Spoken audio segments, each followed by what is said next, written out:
Assalamualaikum warahmatullahi wabarakatuh. Selamat siang. Kali ini saya akan menyampaikan materi pertama pada mata kuliah produksi siaran radio. Nah, kalian juga sambil dapat melihat PowerPoint-nya, kita akan membahas mengenai seluk-beluk radio kali ini, yaitu karakteristik, kelemahan, dan tentu keunggulannya. Oke, yang perlu saya tekankan juga bahwa yang akan kita bahas ini adalah berkaitan dengan radio yang memang dia sebagai media komunikasi massa, ya, sehingga sehingga sifatnya misalkan yang auditori itu memang khasnya dari radio. Jika memang sekarang perkembangan zaman radio itu sudah ada yang radio visual, ya, di mana misalkan dengan bantuan media sosial dia dapat bersiaran, juga dapat ditayangkan di media sosial. Nah, itu adalah bentuk perkembangannya. Yang kita akan bahas kali ini adalah radio secara orisinalnya seperti apa. Baik, radio adalah pengiriman suara atau bunyi melalui gelombang udara. Ya, jadi sifatnya auditori. Tentu yang dibahas adalah bahwa indera yang hanya dapat mengakses adalah indera pendengaran. Nah, di sana yang sering kita dengar adalah ada musiknya, komponennya, ya. Kemudian tentu ada suara dari penyiarnya, ya. Dan ada sound effect yang dapat memberikan kesan tertentu. Oke. Kemudian kalau radio siaran ini adalah sifatnya satu arah, halayak tidak dapat langsung memberikan feedback langsung, ya, tidak ada interaksi dua arah. Sudah jelas bahwa ini sifatnya adalah one way traffic communication, sehingga si komunikator dalam hal ini adalah mereka-mereka yang berada di mereka-mereka yang bekerja di sebuah stasiun radio harus meramu pesan, ya, harus meramu pesan, kemudian mengkombinasikan dengan tadi ada unsur musik, sound effect, voice dari penyiar agar pesannya itu dapat efektif walaupun hanya satu arah kepada halayak. Oke, lalu kita lihat karakteristik radio. Ada dua pendapat. Yang pertama kita lihat dari Kenneth Roman. Intinya adalah yang pertama tentu si radio ini dapat mengembangkan imajinasi, ya, karena yang distimulus hanya indera pendengar kita saja bersifat audio, jadi kita dapat bebas berimajinasi. Contoh yang paling real tentu adalah ketika misalkan ada siaran radio tentang cerita hantu di malam Jumat, ya, dengan si penyiarnya yang juga menggunakan teknik penyampaian, tentu mendukung suasana tersebut, lalu kita akan berimajinasi dan pasti rasa-rasa ketakutan, rasa deg-degan mendengarnya juga akan timbul. Jadi tidak lagi dilihat bahwa kalau ini bersifat audio sehingga terbatas dan membosankan. Kita dibanding dengan yang audio visual. Tidak seperti itu, ya, karena audio pun justru ada karakteristik lain yang malah tidak kita dapatkan di media audio visual ataupun media visual. Kemudian tadi bersifat selektif memilih program maupun segmen halayaknya, apalagi jika memang si radio ini memiliki format khusus, ya, jadi akan lebih mudah untuk dibawa pergi dan menjadi teman, fleksibel. Kalau dulu sebelum ada media sosial, ya, nggak mungkin kita bawa TV kemana-mana. Yang paling gampang adalah bawa radio. Radio tidak perlu pakai listrik, ada pakai baterai, ya, lebih ringan, lebih mudah dibawa, bisa mendengarkan di mana saja. Sebelum smartphone dan lain-lainnya populer, gitu, ya. Dan sekarang pun sudah ada di handphone kalian, bawaan dari handphonenya, ya, biasanya sudah otomatis, ya, atau di mobil masih tersedia. Kemudian juga sekarang malah lebih berkembang lagi, streaming bisa dimanapun, ya. Jadi fleksibilitas itu menjadi salah satu karakteristik dari radio. Nah, ini adalah kalau mau saya yang menjadi keunggulan utama mengapa radio itu masih eksis sampai sekarang. Yang tadi saya bilang di awal, ada hal-hal yang tidak bisa digantikan oleh Spotify, misalkan, ya, oleh YouTube, media sosial, dan lain sebagainya. Sifatnya yang amat personal. Ia menjalin keakraban, kehangatan dengan pendengarnya, ya. Mungkin kalian juga ada masa sering mendengarkan radio. Kalau saya, waktu saya kuliah, ketika bosan nonton TV atau sambil mengerjakan tugas atau mengerjakan hal lainnya masih nyetel radio. Dulu waktu saya di Bandung, radio OS ya. Itu tiap pagi karena reguler tiap pagi penyiar-penyiar itu seperti kayak teman saya sendiri di kosan sambil saya ngapain gitu ya, beres-beres ngerjain tugas, berasa menjadi memiliki seorang teman karena seolah-olah si penyiar itu hanya ngomong ke saya. Apalagi kalau sudah ada sapaan ya atau misalkan ya sapaan aku dan aku kamu dan lain sebagainya, itu seolah kita sedang ngobrol aja gitu dengan si penyiar atau dia sedang nemenin saya melakukan aktivitas. Nah, itulah mungkin yang menjadi yang sulit untuk didapatkan dari media-media lain ya. Sehingga kalau kita tahu kalau ada penikmat radio, pasti dia akan loyal terhadap radionya. Oke, karakteristik selanjutnya yaitu pendapat dari Katsumi Shiraishi. Kurang lebih juga sama ya, kalau dia sepertinya melihat dari hal-hal teknis bahwa radio ini adalah bersifat rapidity, karena yang digunakan adalah gelombang radio sehingga tingkat kecepatannya lebih tinggi, sehingga informasinya pun lebih dapat cepat didapat oleh halayak. Wide coverage ya seperti yang kita tahu berbeda dengan internet ya yang masih belum jangkauannya masih belum seluas radio. Kalau radio bahkan kalau di daerah terpencil pun yang hanya bisa ditangkap biasanya sinyal radio ya, sehingga radio menjadi media yang masih populer di daerah-daerah pedesaan, daerah terpencil karena sinyalnya masih dapat ditangkap. Oke, selanjutnya ada simultaneous, keserempakan tadi karena sifatnya massa ya, media massa, sehingga sekali dia menyebarkan pesan atau dia siaran secara langsung maka akan serempak didengarkan oleh semua halayak radio tersebut. Nah, kemudian karakteristik lain tentu yang tidak dimiliki oleh media lain yaitu iliterasi atau dapat dimengerti oleh orang buta huruf sekalipun. Ya, yang kita tahu bahwa radio ini umurnya sudah lebih jadul dibanding media lainnya, sehingga kondisinya pun belum secanggih ini ya, masih banyak yang buta huruf misalkan ya.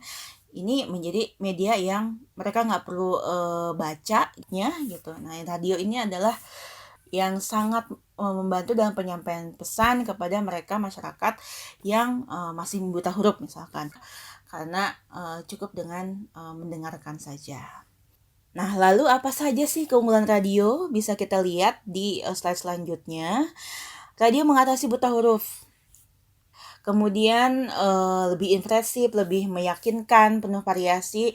Mengapa? Karena si radio ini karena sifatnya karena dia tahu bahwa dia itu hanya didengarkan ya, tidak bisa dilihat sehingga dia harus tegas, cepat dalam penyampaian informasi agar si halayak itu dapat menangkap informasinya ya. Waktunya kan singkat, tidak bisa diulang gitu ya. Kalau di radio yang konvensional ya, tidak bisa kita ulang, mau mendengarkan ulang apa sih gitu, nggak bisa. Sehingga sifatnya yang cepat yang membuat dia lugas dan lebih meyakinkan. Kemudian radio merupakan sarana yang cepat untuk penyebaran berbagai berita. Nah, apalagi kalau ini dikaitkan waktu zaman dahulu. Kemudian tadi radio diterima di daerah tanpa listrik sekalipun. Kalau secara alat ada yang pakai baterai ya. Kalau secara sinyal tadi karena yang dipakai adalah frekuensi, walaupun secara teknis mahal, tapi dia sehingga dapat mudah diakses. Oke, kemudian produksi program radio relatif lebih murah, kita bisa bandingkan dengan tentu produksi visual atau audiovisual televisi ataupun visual majalah ya, yang dimana kalau radio kasarnya kita hanya butuh alat untuk merekam atau urut siaran selesai gitu ya. Yang bermain adalah si penyiar, musik director untuk memilih lagu, kemudian di play dan hal-hal lainnya. Berbeda mungkin dengan produksi televisi yang lebih kompleks gitu ya, ataupun si visual seperti koran, majalah juga sepertinya lebih kompleks karena ada proses cetak, distribusi, dan lain sebagainya. Kalau produksi siaran radio, si penyiar cukup di ruang siaran, dia berbicara dengan gayanya sendiri, ada musik dan komponen lainnya, si halayak tinggal setel dari radionya, bisa langsung didengarkan. Oke, kemudian radio punya potensi untuk menjadi medium yang tepat, akrab dan mudah dijangkau ya. Sekali lagi saya garis bawahi yaitu akrab, keakraban tadi. Kemudian secara langsung radio dari lokasi kejadian merupakan hal yang mudah. Karena tadi hanya membutuhkan konten audio saja. Tidak perlu memikirkan konten visual ya, sehingga akan jauh lebih mudah dalam melakukan siaran langsung. Terakhir yaitu kelemahannya. Nah, lalu kalau tadi kita lihat radio tuh akrab, justru lebih produksinya lebih murah karena dia itu hanya bersifat auditif. Lalu apa kelemahannya? Nah, yang kita lihat di sini adalah justru karena dia bersifat auditif ya, sehingga orang biasanya mendengarkan sambil melakukan aktivitas lain. Betul ya. Nah, sehingga informasinya tadi ya, kalau memang tidak diramu dengan baik, itu akan menjadi informasi yang mubazir gitu ya. Karena si halayak biasanya mendengarkan radio tidak fokus seperti kita nonton TV gitu ya. Biasanya sambil mendengarkan aktivitas lain. Informasinya sekali lalu dan cepat, makanya strategi yang dilakukan adalah si penyiar akan, kalau ada informasi yang penting atau nomor handphone atau ada event atau dan sebagainya, itu akan diulang secara berkala. Kenapa? Karena biasanya kalau informasinya kita tahunya di akhir, kita pasti selalu komen, berapa itu nomor handphonenya tadi gitu ya. Nah, kan kita nggak mungkin bisa minta rewind kan ya. Gitu adalah salah satu strateginya untuk mengatasi kelemahan ini tentu adalah adanya pengulangan informasi penting secara berkala. Lalu juga nanti kalian akan membuat naskah, ataupun kalian sudah pernah di mata kuliah sebelumnya, tentu yang ditekankan adalah naskah yang lugas, cepat ya. Kalau di rumusnya ada rumusnya KISS, keep it simple and short. Artinya tidak bertele-tele, bahasanya bahasa gaya percakapan sehari-hari sesuai dengan gaya radionya itu apa ya. Itu adalah hal-hal yang strategi untuk mengatasi kelemahan ini. Kemudian ada kurang autentik.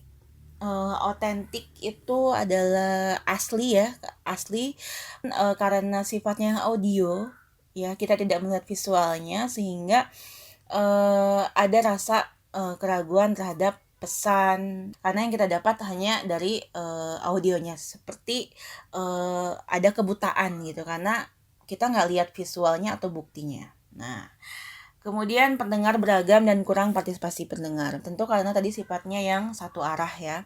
Sifatnya yang satu arah. Kalaupun kalian mikirnya kan ada biasanya ada telepon interaktif gitu ya. Itu tetap saja itu sifatnya adalah bukan untuk selalu menanggapi pesan-pesan yang disampaikan radio. Itu adalah alat bantu agar adanya interaksi khusus dengan pendengar. Tapi yang utamanya adalah kan si penyiar hanya ngomong, kita mendengarkan. Jadi hanya satu arah. Oke, kemudian tergantung hanya pada bunyi, karena sifatnya tentu hanya auditori, walaupun sekarang perkembangannya sudah ada bantuan media online, media sosial, atau diintegrasikan dengan media-media tersebut sehingga bisa menambah kedekatan dengan menunjukkan visual. Kalau kalian follow Instagram dari radio-radio mungkin ya di Instastory-nya, jadi kita tahu gitu, oh kelihatan suasana saat siaran seperti apa. Atau bahkan juga yang siaran sambil live tadi YouTube ataupun Instagram. Ya, jadi itu bisa perkembangannya sekarang karena memang mereka juga beradaptasi dengan kondisi yang sekarang gitu, sehingga namanya adaptasi tentu mereka juga ingin tetap eksis ya, yang mana tentu kelemahan-kelemahan ini satu persatu dijawab agar eksistensinya tetap baik. Kemudian kalau kita berbicara tadi tentang gelombang radio, makanya digitalisasi radio itu terus digencarkan. Kenapa? Karena kalau dengan radio analog itu adalah gangguannya cuaca ya, kalau mendengarkan radio tidak jelas. Oke, kemudian yang terakhir, radio tidak dapat mengirimkan banyak informasi sekaligus dengan cepat. Kemampuan seseorang untuk mendengarkan ya untuk hanya memanfaatkan indera pendengarannya saja tentu berbeda ya, terbatas dibanding mereka disuguhkan sesuatu yang audiovisual gitu ya. Kalau di televisi kalau kita tidak terdengar terganggu atau kita tidak fokus, kita masih dapat bantuan visual ya. Kemudian bahkan yang sifatnya visual kayak koran atau majalah, kita nggak paham, kita nggak ngerti, kita bisa baca ulang. Kita bisa bolak-balik majalahnya atau korannya sampai kita paham beritanya apa atau pesannya apa. Nah, kalau di radio, karena tadi lagi-lagi yang sifatnya sekilas lalu, biasanya pun didengarkan sambil melakukan aktivitas lain, sehingga mau tidak mau ada keterbatasan itu tidak dapat mengirimkan informasi yang terlalu banyak, sehingga nanti naskah pun biasanya ataupun adlibs iklan radio ya atau naskah mengenai informasi biasanya akan sangat singkat, intinya saja, tidak diuraikan seperti di media visual ataupun audiovisual. Oke, baik, itulah materi untuk pertemuan pertama. Nanti kita akan lanjutkan masih mengenai radio siaran di pertemuan kedua. Terima kasih atas perhatiannya. Wassalamualaikum warahmatullahi wabarakatuh.